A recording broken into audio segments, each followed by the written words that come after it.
Salam sejahtera dalam kasih Tuhan kita Yesus Kristus, jemaat yang diberkati Tuhan. Jumpa lagi kita dalam pelayanan gerakan membaca Alkitab 365 hari. Kita ada di hari yang ke-356 saat ini. Kita ada dalam bacaan firman Tuhan, kitab Wahyu pasal 9 sampai Wahyu pasalnya yang ke-10. Sebelum baca firman, mari kita berdoa. Ya Allah Bapa, di dalam surga, inilah kami anak-anak-Mu, umat-Mu yang menyatu bersama dalam pelayanan membaca Alkitab 365 hari. Saat ini kami sedia membaca firman Tuhan, kuasai dengan kuat kuasa Roh Kudus Tuhan, sehingga kami boleh mengerti dan memahami maksud Tuhan dalam hidup kami. Maka berikan konsentrasi yang penuh, sehingga setiap perkataan firman bermakna, bermanfaat dalam hidup kami. Dalam nama Tuhan Yesus kami berdoa. Amin. Jemaat Tuhan, mari kita mulai membaca bagian bacaan kita di saat ini. Lalu malaikat yang kelima meniup sangkakalanya, dan aku melihat sebuah bintang yang jatuh dari langit ke atas bumi, dan kepadanya diberikan anak kunci lobang jurang maut. Maka dibukanyalah pintu lubang jurang maut itu, lalu naiklah asap dari lubang itu bagaikan asap tanur besar, dan matahari dan angkasa menjadi gelap oleh asap lubang itu. Dan dari asap itu berkeluaranlah belalang-belalang ke atas bumi, dan kepada mereka diberikan kuasa sama seperti kuasa kalajengking di bumi. Dan kepada mereka dipesankan supaya mereka jangan merusakkan rumput-rumput di bumi atau tumbuh-tumbuhan ataupun pohon-pohon, melainkan hanya manusia yang tidak memakai meterai Allah di dahinya. Dan mereka diperkenankan bukan untuk membunuh manusia, melainkan hanya untuk menyiksa mereka 5 bulan lamanya. Dan siksaan itu seperti siksaan kalajengking apabila ia menyengat manusia. Dan pada masa itu, orang-orang akan mencari maut, tetapi mereka tidak akan menemukannya, dan mereka akan ingin mati, tetapi maut lari dari mereka. Dan rupa belalang-belalang itu sama seperti kuda yang disiapkan untuk peperangan, dan di atas kepala mereka ada sesuatu yang menyerupai mahkota emas, dan muka mereka sama seperti muka manusia. Dan rambut mereka sama seperti rambut perempuan, dan gigi mereka sama seperti gigi singa. Dan dadah mereka sama seperti baju sirah, dan bunyi sayap mereka bagaikan bunyi kereta-kereta yang ditarik banyak kuda yang sedang lari ke medan peperangan. Dan ekor mereka sama seperti kalajengking, dan ada sengatnya, dan di dalam ekor mereka itu terdapat kuasa mereka untuk menyakiti manusia 5 bulan lamanya. Dan raja yang memerintah mereka ialah malaikat jurang maut. Namanya dalam bahasa Ibrani ialah Abaddon, dan dalam bahasa Yunani ialah Apollyon. Celaka yang pertama sudah lewat, sekarang akan menyusul 2 celaka lagi. Lalu malaikat yang ke-6 meniup sangkakalanya, dan aku mendengar suatu suara keluar dari ke-4 tanduk mezbah emas yang di hadapan Allah, dan berkata kepada malaikat yang ke-6 yang memegang sangkakala itu, lepaskanlah ke-4 malaikat yang terikat dekat sungai besar Efrat itu. Maka dilepaskanlah ke-4 malaikat yang telah disiapkan bagi jam dan hari, bulan dan tahun untuk membunuh 1/3 dari umat manusia. Dan jumlah tentara itu ialah 20.000 laksa pasukan berkuda. Aku mendengar jumlah mereka. Maka demikianlah aku melihat dalam penglihatan ini kuda-kuda dan orang-orang yang menungganginya.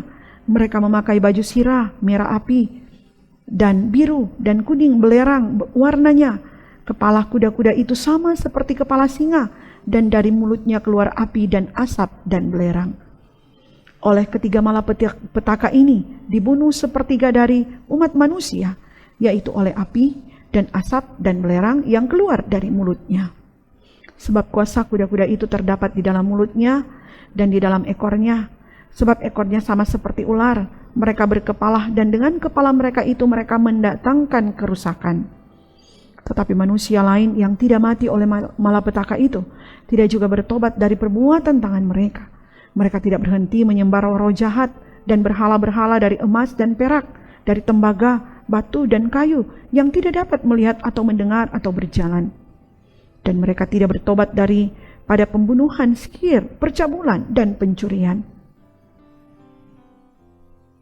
Dan aku melihat seorang malaikat lain yang kuat turun dari sorga, berselubungkan awan dan pelangi ada di atas kepalanya, dan mukanya sama seperti matahari, dan kakinya bagaikan tiang api.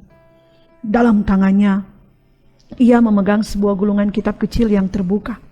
Ia menginjakkan kaki kanannya di atas laut dan kaki kirinya di atas bumi. Dan ia berseru dengan suara nyaring sama seperti singa yang mengaum.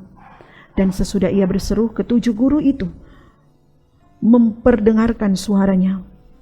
Dan sesudah ketujuh guru itu selesai berbicara, aku mau menuliskannya, tetapi aku mendengar suatu suara dari sorga berkata, meteraikanlah apa yang dikatakan oleh ketujuh guru itu, dan janganlah engkau menuliskannya. Dan malaikat yang kulihat berdiri di atas laut dan di atas bumi mengangkat tangan kanannya ke langit. Dan ia bersumpah demi Dia yang hidup sampai selama-lamanya, yang telah menciptakan langit dan segala isinya, dan bumi dan segala isinya, dan laut dan segala isinya. Katanya, tidak akan ada penundaan lagi. Tetapi pada waktu bunyi sangkakala dari malaikat yang ketujuh, yaitu apabila ia meniup sangkakalanya, maka akan genaplah keputusan rahasia Allah, seperti yang telah ia beritakan kepada hamba-hambanya, yaitu para nabi.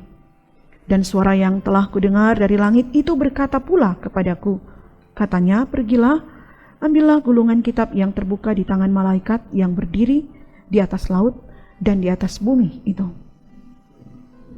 Lalu aku pergi kepada malaikat itu dan meminta kepadanya supaya ia memberikan gulungan kitab itu kepadaku. Katanya kepadaku, ambillah dan makanlah dia, ia akan membuat perutmu terasa pahit, tetapi di dalam mulutmu ia akan terasa manis seperti madu. Lalu aku mengambil kitab itu dari tangan malaikat itu dan memakannya. Di dalam mulutku ia terasa manis seperti madu, tetapi sesudah aku memakannya perutku menjadi pahit rasanya. Maka ia berkata kepadaku, engkau harus bernubuat lagi kepada banyak bangsa dan kaum dan bahasa dan raja. Sampai demikian bacaan kita di hari yang ke-356. Mari kita berdoa. Terima kasih Tuhan Yesus, firman-Mu boleh kami baca, kami mengerti dan kami pahami di hari ini. Biar kebenaran firman-Mu akan menuntun langkah hidup kami di sepanjang hari ini, membimbing kami supaya kami tetap memiliki iman yang sungguh di dalam tangan kasih Tuhan.